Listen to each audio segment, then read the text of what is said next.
Hello everybody! So you're using streaming broadcasting production software and you want to create overlays that have transparency to show you and maybe your liturgy or a website. We're going to talk today about how to do that using Keynote.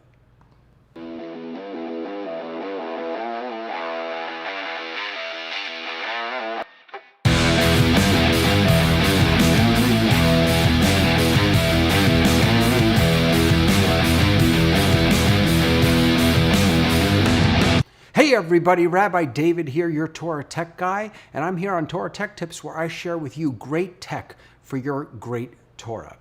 So I've been using Ecamm for all of my productions, but whether you're using OBS, Vmix, Ecamm, these will all work. This tip that I'm going to give you today will work with all of them, and that is how do you create overlays with transparency in Keynote. Let's dive right in, and then I'll show you how it actually works in over in Ecamm. And again, it will work in any of these setups. All right. So, oh wait, I have some things turned off here that I should have turned on. Sorry about that. All right. So here we go. So I'm over in Keynote, and this is what I'm going to try and create. I'm going to try and recreate this. I'm looking the wrong way, aren't I? Let me mirror my video so I'm looking the right way. There we go. All right. So I'm going to recreate this in Keynote. In these blank spots, the black areas, that's where your video assets will go. That's where either yourself or if you're bringing in a camera, maybe a website or slides, that's where all of that will go. All right. So let's do it. We're going to add a slide. It really doesn't matter which one you choose because you're going to delete everything anyway. Choose everything and go ahead and delete it. All right. The first step that you want to do is you want to make sure that your background, that the background of your slide is transparent. And you do that right over here where it says background. Choose the color picker and choose no fill. So now you've got a completely blank background. By the way, I'm viewing this at 75%. Sometimes it's helpful to zoom out a little bit so you can see your full canvas. I'm going to try and keep it at 75 just so that you all can see things a little better. All right, next step is you're just going to create a shape. Let's just give this a little color for now so we can see it. You're going to create a shape and you're going to fill the entire background. Cover the entire thing. There we go. And I'm just going to keep it red for right now. We'll come back to that. All right, now I'm going to create one more box around the entire presentation slide, over the entire slide. This one, the first one, I went a little bit outside of the borders because it really doesn't matter, and you'll see why in a moment. This one, I'm going to do exactly the size of the presentation. So I can actually look at let's see, I got -1 and -1. That's fine. I'm going to bring this out. I want to get to 1920 by 1080. And here's why. Because I want the cutout that I make for my screen or what I'm sharing to be 1920 by 1080, because if I'm sharing a Keynote, for example, those are the settings or those are one of the possible settings, so the settings I use in Keynote. So I create a box that is 1920 by 1080, and then I can resize it while I'm holding the Shift key. It'll keep those proportions. So I can resize this to any size that I want. We'll just do that for now, and I'll move that over here. All right. I'm going to make one more box. This box is going to be for my background, for my video. Let's do another square box here. And let's you don't have to worry about the size for that. I want it to be, well, maybe I'll make it a little bigger than the one for my screen. All right, so now that's a pretty good size. I think maybe I'll move that up a little bit. Let's move this guy up so it's at about the same height. And now I can make it a little bigger. Again, I'm holding that Shift key so that I keep the proportions. All right, so now I've got my boxes there. And now for each of these boxes, I have to do two things. The first is I'm going to add a border.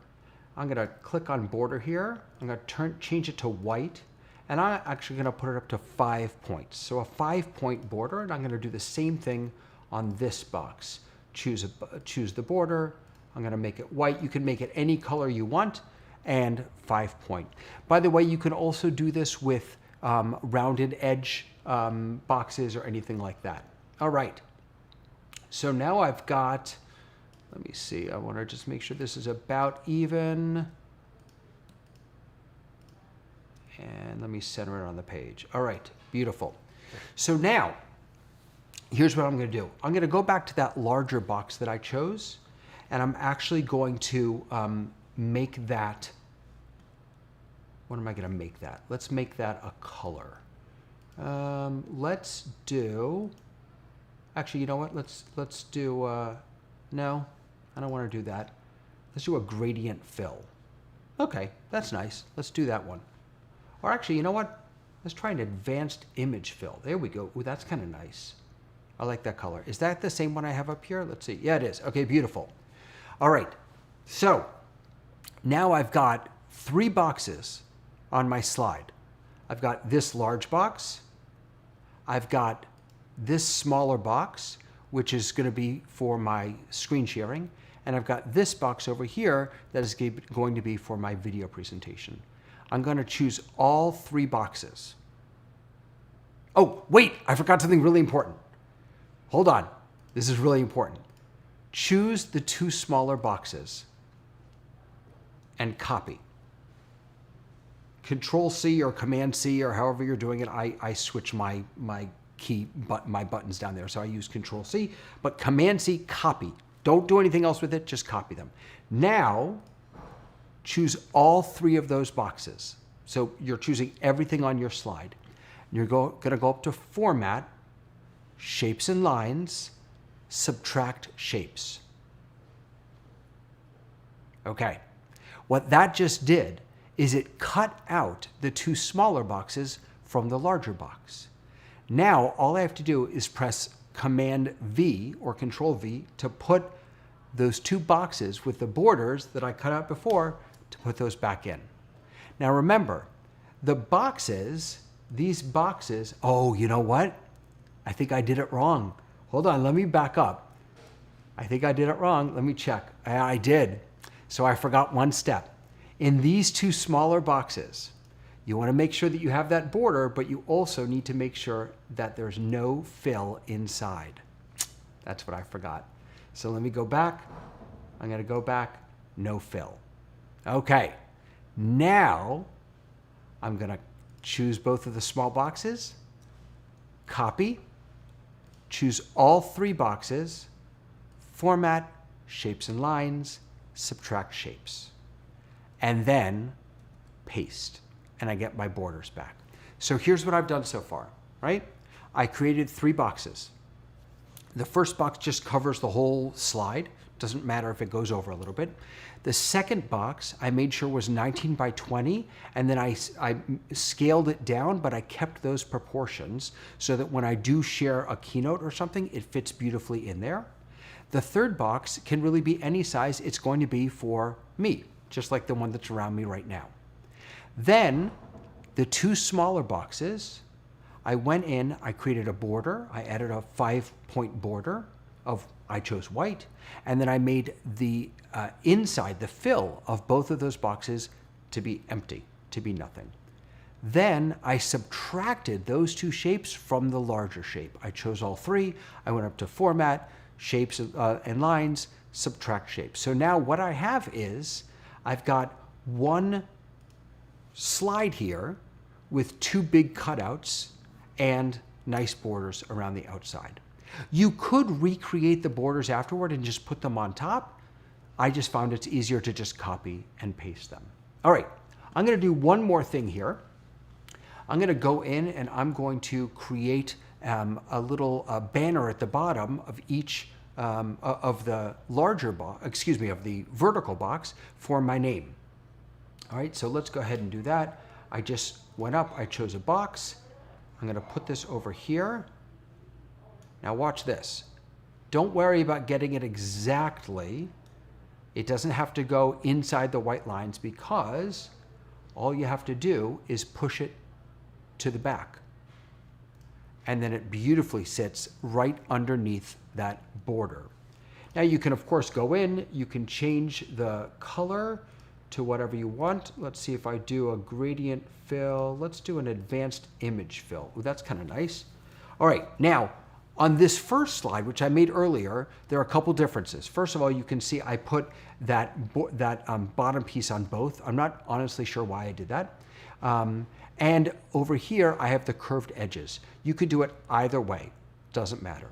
All right, so now I've got an overlay that I can use in any of these broadcast streaming pieces of software, and then I can layer camera views underneath it so that it looks like they fit perfectly in.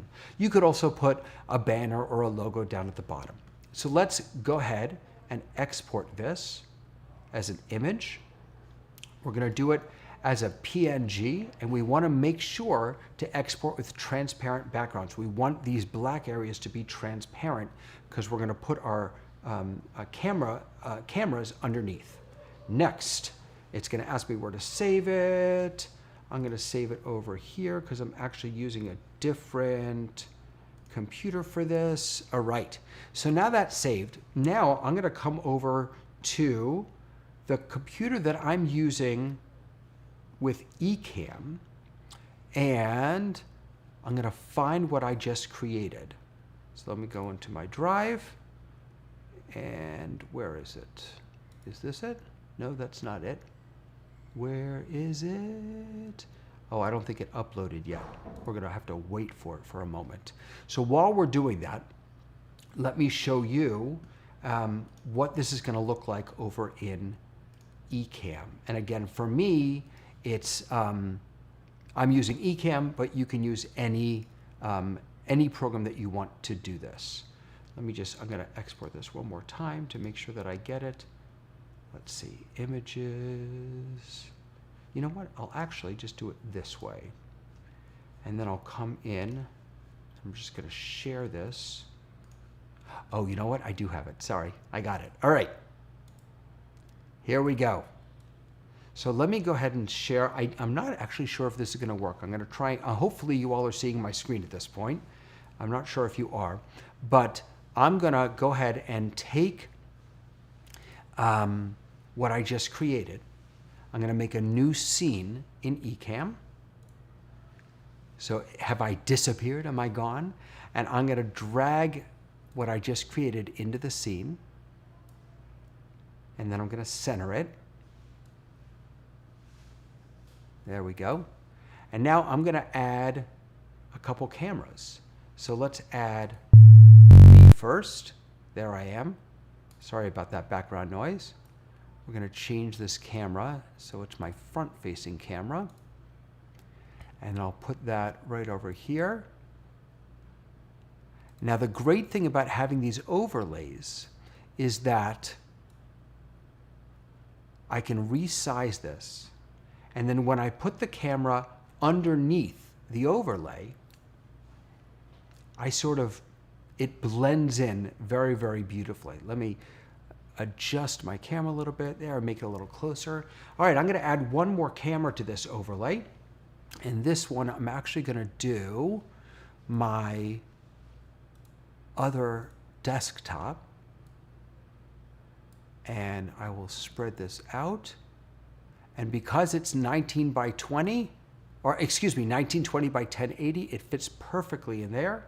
And again, I'm going to put that behind, whoops, dragged the wrong way, sorry. I'm going to put both of those behind the overlay that I just made. And now I've got a nice little, let me change my view here. So now you can see my desktop. I'm bringing that in as a camera element. You can see me. I can now add, if I want, let's add a title here. Oops. Torah Tech Guy. We'll add this. We can put this right down here. I can size it up. So now if I wanted to open, let me open a different Keynote over here. This is a presentation that I've been doing for some other places, and I'll go ahead and put that full screen. So now you can see, I need to move this down just a touch, there we go. Now you can see that I've got a really nice overlay that I created right in Keynote with me and the camera over here, with my presentation over there. So if I'm showing liturgy or if I'm teaching a class, maybe I want to have Safaria up, but I don't want to lose the video piece of the connection that we're creating digitally, right? When you share your screen in Zoom, you kind of disappear into a tiny little corner. If you want to keep the speaker, the rabbi, the cantor, the educator a little more prominent, this is a great way to do it, by creating an overlay and then using one of these streaming production pieces of software to actually do this. So I'm just going to name this. Let me get out of demo mode because I'm not sure what you're seeing. Let me go ahead and name this new, let's say, demo scene. And now I've got this scene saved over in Ecamm, and I can come back to it whenever I want. So friends, that's it. That's how you do it. It's really easy to create overlays. You could create, if you're having multiple people, multiple cameras, maybe your rabbi, your cantor, you can have 2 side by side, you could have 2 on top, and then a larger screen, or a larger cutout rather, on the right-hand side to show your liturgy. Really, really powerful stuff, and wonderful ways to create dynamic, engaging content for your congregants, for your students. I wanted to let you know that you can find all the information about this, along with all my other videos, and some pre-made overlays that I've made for you. I actually have one for all the different holidays in lots of different versions. I got with 1 cutout with a screen share and 2 cutouts with a screen share. Lots of different versions for you to check out. You can get those at TorahTechGuy.com. So definitely head over there. Also follow me on TorahTechGuy.tv, and here on Facebook. Follow all these videos. I'm doing more and more content, and I especially want to invite you to join me on Friday at 1 o'clock for the brand new show that I'm doing called Unmute. We had our first episode last week with Dr. Sandra Lilienthal. This week, the queen of Jewish kids music, Ellen Allard, is going to be joining us. It's going to be an amazing time. We're focusing on those educators who are unmuting their students, their learners, in this new digital age. So I really just want to thank all of you for being here. It's an honor to have you. I hope you found this helpful, and I look forward to seeing you next time on Torah Tech Tips. Bye, guys.